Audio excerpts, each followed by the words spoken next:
Good day, everybody. Thank you for joining me again today. Today we are going to go over UFC Fight Night Vera versus Sandhagen. We're going to recap this fight. It was a great fight card. Good news is, well, good news and bad news, I guess. We only made two predictions that were not correct. Everything else worked out for us in our favor, but two of the predictions didn't quite work out. Unfortunately, one of the predictions was a very high probability prediction, which was in the first leg, and it was Nijukawani versus Duraev. We picked Nijukawani. Unfortunately, by split decision, the decision went to Duraev. Even though I watched the fight and I thought Nijukawani should have won that fight, he won the second round. He definitely did the more damaging strikes. There was a lot of small pitter-patter strikes and calf kicks by Duraev, but Nijukawani after the first round pretty much stuffed the takedowns. It did not get taken down after that. Even the takedown in the first round was basically him, throwing a leg kick at the wrong time, and Duraev kind of walking into him and then tripping him after a clinch. So I think he won that fight. Unfortunately for us, the split decision went to Duraev, and he was a high probability pick, so that kind of ruined the rest of the parlay, where it would have worked out well. The only other mistake was Peterson against Alexander, and Peterson lost decisively. Originally, I had picked Alexander. I thought he was going to be the younger, better fighter, but after thinking about it and seeing how well Peterson did in his last fight against Arosa, who actually beat fairly handily Hakeem Diawadu from Canada. He's from Calgary. So he beat him quite handily, and that really put Arosa up higher in my books. And then Peterson going to, of course, not a draw, but a split decision with him, put him high in my books. And not having enough information with Alexander in his abilities because of all the level of competition that he was fighting at, I went from Alexander to Peterson. Little did I know Peterson pretty much didn't want to fight anymore anyways. At 32, he retired at the end of the fight. So if I had known he was going to retire, I don't think I would have been really betting on him. It seems like a lot of guys, and almost every guy, when they're planning to retire, they lose their last fight. They obviously not into it. They're on their way out, except for Texera, who fought his heart out. But pretty much, if it's his last fight, I mean, I wouldn't have bet on him. But it was his last fight. He retired, and that was the only real mistake we made, is because Alexander dominated that fight, and Peterson just wasn't able to do anything, not able to close the distance. Who knows? Maybe he's just not motivated enough. He knew it was his last fight. Obviously, well, no, actually, he said that he wasn't sure he was going to retire, and then all of a sudden he lost and he realized, I want to retire. So, however that worked out. But we'll go over the rest of the fights, and then we'll go over the chart and see how we did. So, going over the prelims. Haley Cowan versus Vidal, that fight was canceled.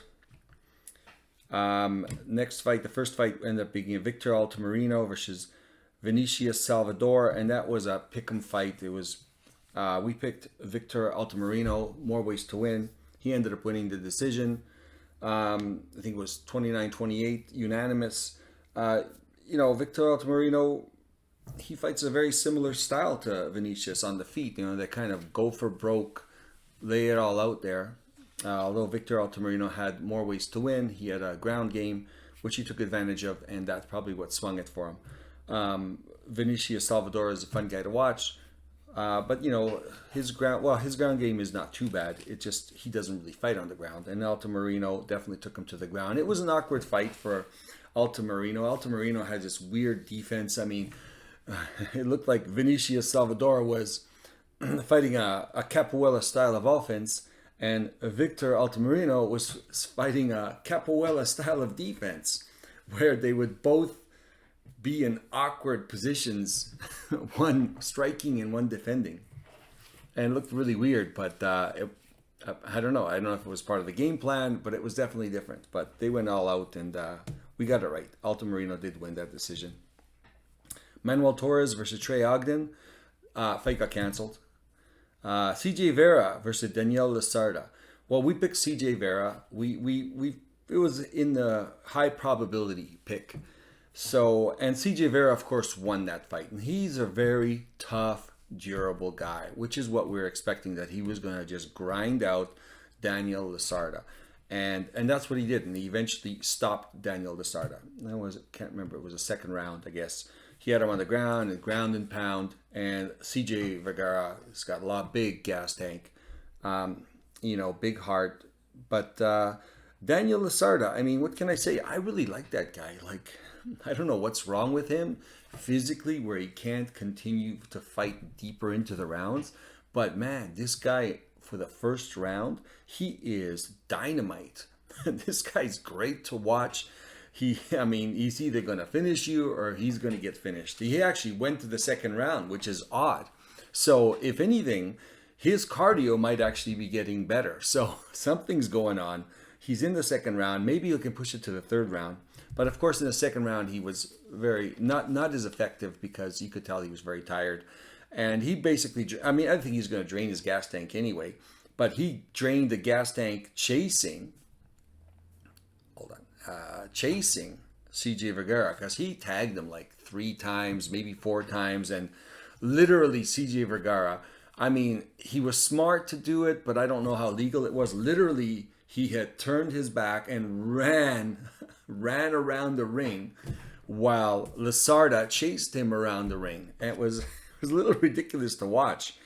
It worked for him to stall him enough where he recovered, and then of course he wanted to get it to the second round, and Lasarda laid it all out like he normally does anyway, and he tried to knock him out, and he almost the ref almost stopped it a couple of times. So anyways, it worked out for us, but I'm looking forward to seeing Lasarda again, even though we lost that fight. But we picked Vergara, so it worked out for us. Next fight, Trevin Giles versus Preston Parson. We picked Trevin Giles, pretty high probability, kind of mid-range probability. And Trevin Giles did beat Preston Parson. Preston Pressure Parson. He's pretty good. Preston Pressure Parson. He's, his striking's actually not too bad. He looked like he really made some improvements. He's not as good as Trevin Giles, but he definitely had a bigger power advantage over Trevin Giles. Trevin Giles had the jab and better strikes, but Parsons landed a few strikes that really affected Giles. And of course, he really couldn't, he took Trevin down a couple times, but Giles, he's got a really good ground game, very underestimated ground game, and he was able to reverse the position almost every single time, sometimes sooner than others. He was able to get up fairly quickly most of the time, but in the end, he clearly won the fight. But Parsons, it's good. We learned a lot about him, because we didn't really know a lot about him, because his last fight, he fought a guy who was coming up from 155 to 170. He dominated that fight, but who knows how he was going to do. Giles seems to solidify his spot in the welterweight division. Parsons looked pretty good. It was a good fight. We picked Giles. Giles won. Steven Peterson versus Lucas Alexander. Well, we already went over this, right? Lucas Alexander, he looked great. Very fast, great leg kicks, great kicks, low level, high level, mid level kicks. He was so fast, way faster than Steven Peterson. Peterson's a grinder. We expected him to grind a little more, try to close the distance, but he wasn't able to do it. Unfortunately, we had picked Peterson after a flip. I got it here, my old pick Alexander, then we flip-flopped on it. But yeah, so it didn't work out for us. But it was in the mid-level, so even if we had gotten that one wrong, we still would have been, 5 legs deep. 1, 2, 3, 4, 5 legs deep in our parlay before we broke the parlay in how we bet with 1 to 5 and 1 to 6, 1 to 8 and stuff. Next fight, Daniel Pineda versus Tucker Lutz. Now, originally when we did the video, I said I'm going to lean towards Tucker Lutz because Daniel Pineda has been gone. He was suspended. He was taking performance enhancement drugs. And after the weigh-in, I saw Daniel Pineda and I thought he looked really good. And I switched my bet to Daniel Pineda because Tucker Lutz is a very, he's average everywhere. He's average on the ground. He's average on the feet. He's average. He's well-rounded, but he's average everywhere. Daniel Pineda is just lightning in the first round, and he's very dangerous. So, I mean, having all that time off, they're like, this guy's the far more dangerous striker and on the ground is Daniel Pineda. So when I saw how he looked at the weigh-ins, that I can't go against this guy. I think he's going to finish the other guy, and then sure enough, that's what happened. Daniel Pineda ended up finishing him. He looked really good, and that was a flip-flop. I never did a recap because it was only one fight I flip-flopped on after the weigh-ins. But like I said, at some point I'm going to do an after weigh-in show just because it makes a difference when you see these guys actually on the scale and how they stand off, and you see the body language and you see how well they look, and if you see the, just even in the stare down, just sometimes you just get this gut feeling and you see it, right? But Daniel Pineda ended up being the pick and he won. Going on to the main card. Chidi Bang Bang Lijukwani versus Albert Duraev. We went over this. Chidi won that round. I mean, he lost the first round with kind of a bad kick and then getting tripped up and put on the ground by Albert Duraev, who controlled him. And after that, he was not able to take him to the ground anymore. I mean, Albert Duraev actually looked way better than I thought he would. And his strikes were pretty good. But, Chidi, his takedown defense held up. He had the far better damage, even though I think Albert Duraev might have outstruck him. They were very, very small pitter-patter, kick on the calf kind of strikes. And every time Chidi hit him, it was noticeable. But they gave the split decision to Duraev, and that kind of messed up the whole parlay. Alex Perez versus Manuel Cap, that fight got canceled. Andrea Lee versus Macy Barber. We picked Macy Barber, and it's just, and I had said that on the analysis that Andrea Lee is a well-rounded fighter, and she's good everywhere. And I think she's a better mixed martial artist than Andrea Barber. But Macy Barber. But Macy Barber is very aggressive, and she's always striking, and that's a really good habit to be in. She's always so aggressive. She's always striking, and Andrea Lee makes bad decisions. Is what I had said, that there's a lot of fights that she had lost in split decision fights that were close, and she makes bad decisions. And this is the same thing. Andrea Lee was winning this fight and should have won this fight. All she had to do is once she took Macy Barber down, because they were both striking pretty good on the feet. Macy Barber might have gotten, the power advantage, but Andrea Lee was striking evenly with her. But Andrea Lee, seeing, that was competitive on the feet, took Macy Barber down. And she took her down at will. But when she got her down, she didn't do anything. She literally lied on her. So obviously the judges are not taking that into consideration. I mean, the first time she took Macy Barber down, Macy Barber probably elbowed her 10, 15 times. And Andrea Lee didn't even hit her once. So how do you score that? And obviously the judges were looking at, damage inflicted. And again, all Andrea Lee would do, instead of concentrating so much on control, she just had to maybe hit her like 5 times. If she had hit her 5 times, she probably would have just won that. And the next time she brought her down, I think it was at the end of the 3rd round, Andrea Lee hit her twice. And Macy Barber hit her again like 10, 12 times. And basically more control, more lying on her than anything else. Now, if she had just hit her just a few more times, in the eyes of the judges, that would have been a clear round to her. But I think it was a split decision, right? Let's see here. Yeah, split decision towards Barber. And it's not that Andrea Lee shouldn't have won this fight. Andrea Lee should have won this fight. But Andrea Lee, when she got on the ground, she made a bad decision. And the decision was, I'm just going to lie on her and hold her down. And obviously, the judges weren't happy with that. And man, she had, if she had like hit her 5 times more, and the first time she took her down, and in the first round and the third round, she would have won this fight. But again, I couldn't go with her because of that. And Macy Barber, to her credit, even though she was on the ground and being controlled, she never stopped throwing punches and elbows from the bottom, and she ended up winning. So her aggressiveness paid off. The decision of Andrea Lee not to throw any punches and just hold her was a bad decision, and this is why I didn't go with Andrea Lee. Next fight. Nate the Train Landwehr versus Austin Lingo. I went with Nate the Train. I really like Nate the Train. I was high degree of probability for him to win. Austin Lingo, he showed up to fight. He's a pretty tough guy, great boxer. Not very good kicks. Nate Landwehr really focused on the kicks, kicked him, front tee kick, all different kinds of kicks, kept him at distance. Austin Lingo tagged him a few times, had a few really good combinations, but the harder punches were by Nate. Nate was basically stalking him, and eventually he knocked him down and he choked him out. Nate's a lot of fun to watch. He was definitely the better fighter. It's good to see Austin Lingo in a competitive fight like this.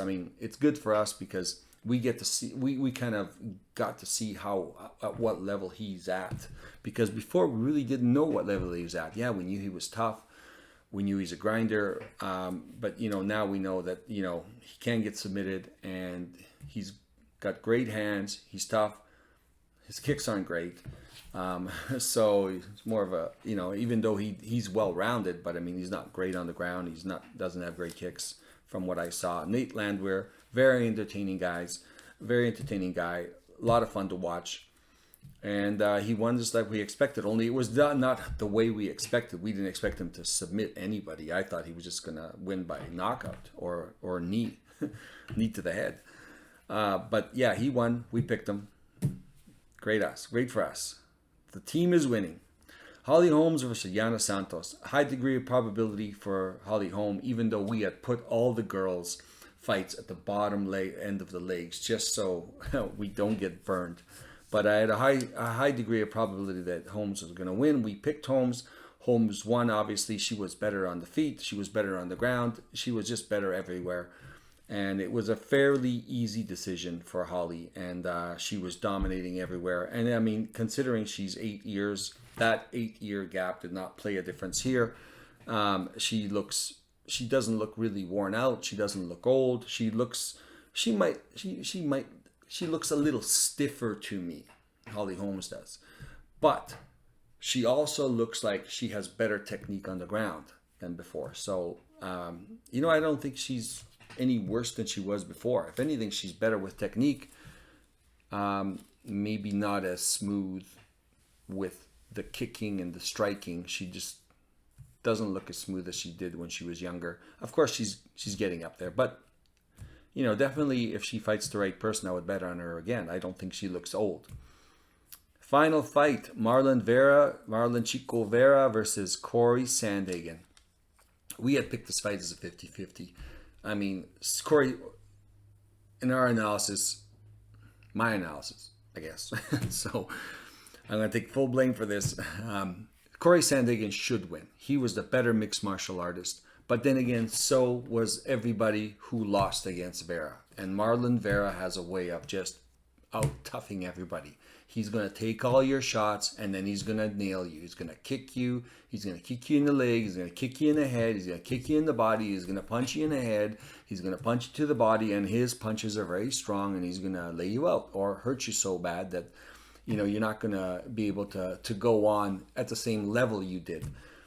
So we went with a 50-50 where we had the parlay, one with Sandhagen, one with Vera. So we were covered on both ways. That was my 50-50. And sure enough, there was one judge. It was a majority decision for Marlon Vera. Corey Sandhagen clearly outstruck Marlon Vera. But,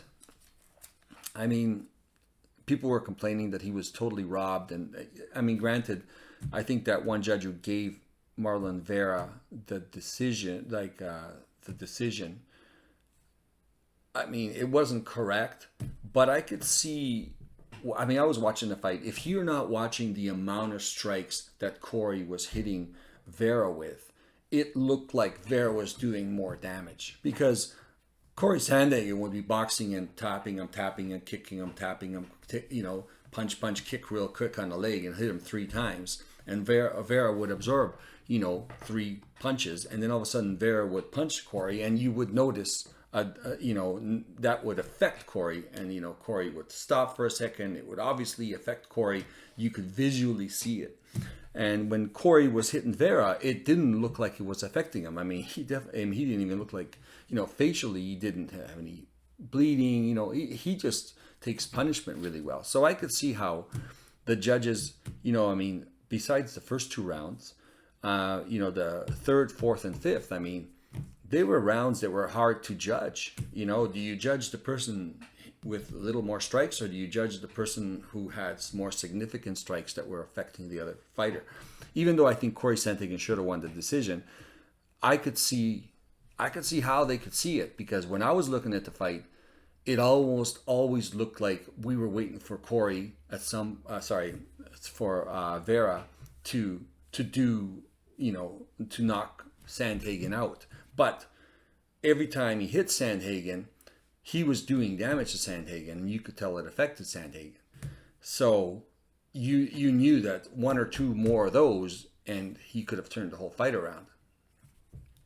But Sandhagen's tough, and he outstruck him, outworked him, didn't slow down, and right to the very end. But like I said, I'm not saying that Vera won the fight. I'm just saying I could see how the judges, depending on which angle you're looking at it, could give it to Vera, even though I wouldn't have given it to Vera. I definitely think there's a couple of rounds in there were so close that I would have given it to Vera just because of the amount of damage.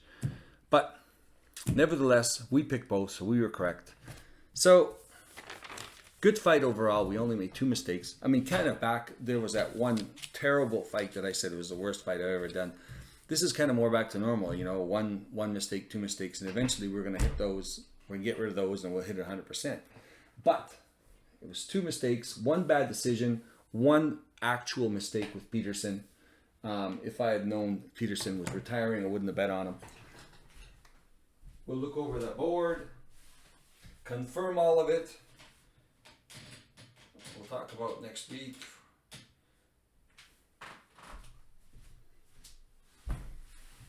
Yeah. Let's do this. Our 60%, that was the one that just killed us. A split decision, the Joaquani lost. That sucked, because that ruined this leg right here up to here. So it would have won our money back. So, or a little bit of profit, depending on how much you bet. But, it would have, we definitely wouldn't have lost any money. We would have broke even. But that one really hurt us right there. That split decision. I really think he won the fight. He definitely did more damage. But, that's ruined it. Vergara, high degree of probability, won the fight. First round, he got his ass handed to him. But, he grinded through it, just like I was expecting him to do. This guy is tough. He's hard to put away. Landwehr, of course, tough guy. Expected him to win. Torres got canceled. Peterson, it's a little too high. Not knowing that if I had known he was planning to retire, he would have been he wouldn't have been on the parlay, And if he was, he'd be down in this area. Giles won, no problem. Altamiro, and Giles was the underdog. Well, it was a pick'em, but it might as well be an underdog, -110. Altamiro, underdog, -110. We did all that correctly. Pineda, underdog. We had switched it from Lutz to Pineda. So +200. So everything was going our way. And then, of course, the girls, Home and Barbara on a split. Like I said, Barbara, I expected her to win on the aggressiveness and the fact that Andrea Lee makes bad decisions. And sure enough, that's what happened. But it was a very close fight. Andrea Lee could have easily won that fight, but this happens to her all the time. She makes a couple of bad decisions while she's in the ring, and it costs her the fight. This one got canceled. This one we're correct because we had both of them. And that's it. If you want to go on Bet Online, 50% deposit match, up to $1,000. There's a lot of inside the distance that I do, but they've got the most prop bets out of anybody. So if you want to join in, there's a link in the description. And only bet what you can afford to lose, guys. Not financial advice, but we did pretty good.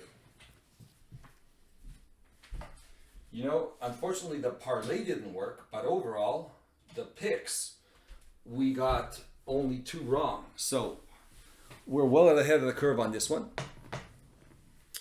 And thank you very much for the people that bought me a coffee. I have a link in the description if you want to buy me a coffee. If you like the programming, if you're enjoying it, if you're getting any benefit out of it, feel free to buy me a coffee. I like coffee. Thank you very much, everybody. It keeps me going. All right, guys. So next fight, April 8th. It's going to be the middleweight rematch. Pereira versus Adesanya, April 8th. So we do have a little bit more time on this one, which is good because I'm always running a little late. So I'll have everything ready, and hopefully I'll have this video out Monday. So it'll be Monday, the week of the fight. So I'll finish my research this week and by the weekend, and then hopefully have it out Monday for everybody. Looking forward to that fight. Thank you very much for joining me. Have a great day. We'll see you next Monday.